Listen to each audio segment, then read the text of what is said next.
एक जंगल में एक शेर रहता था जिसका नाम सिम्बा था। सिम्बा जंगल का राजा था और सभी जानवरों को बराबरी से व्यवहार करता था। जानवर सिम्बा का सम्मान करते थे और हमेशा उसकी सलाह का पालन किया करते थे।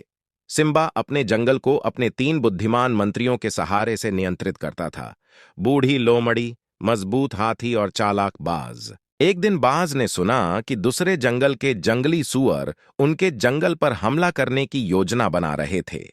वह राजा की गुफा की ओर जल्दी से दौड़ा और उसे जंगली सुअरों के हमले के बारे में बताया। चिंता मत करो बाज, सिम्बा ने कहा, तुम बुद्धिमान हो और चौकस रहे हो, इसलिए हमें अभी भी अपने जंगल को बचाने की योजना बनाने का समय है। देर न करते हुए सिम्बा ने जंगल में सभी को अत्यावश्यक सभा के लिए बुलाया।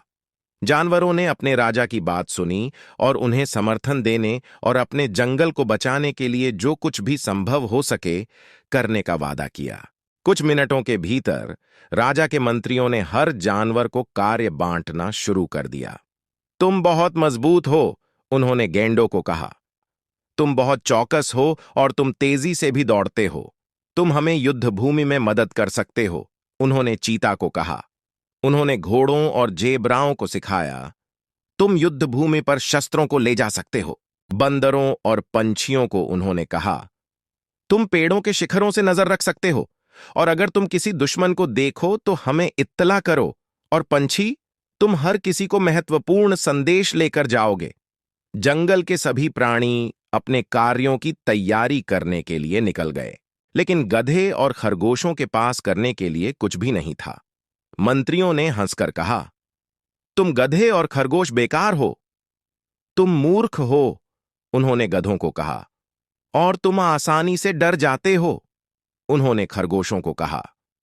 लेकिन समझदार और न्याय संगत सिम्बा ने गधों और खरगोशों को जाने से रोका। उन्होंने गधों से कहा, तुम्हारी आवाज मेरी आवाज से बड़ी है, तुम सेना को साथ में बुला सकते हो। और मेरे प्यारे खरगोशों, तुम छोटे और तेज हो, इसलिए तुम मेरे आदेशों को सभी को जल्दी से पहुंचा सकते हो। फिर मंत्रियों को एहसास हुआ कि उन्होंने गधों और खरगोशों को बेकार कहने की गलती की थी। उन्होंने सिम्बा के समझदार निर्णय की प्रशंसा की और पूरा जंगल अपने राज्य को बचाने के लिए एकजुट हो गया।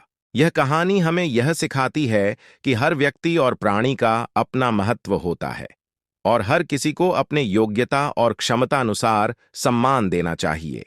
समझदार और न्याय संगत नेतृत्व से जंगल के सभी जीवों को मिलकर मुश्किल कठिनाइयों का सामना करने की क्षमता मिली और उन्होंने अपने संघर्षों को विजयी बनाया। यह बताता है कि सामूहिक एकता और सहयोग से हर कठिनाई को पार किया जा सकता है।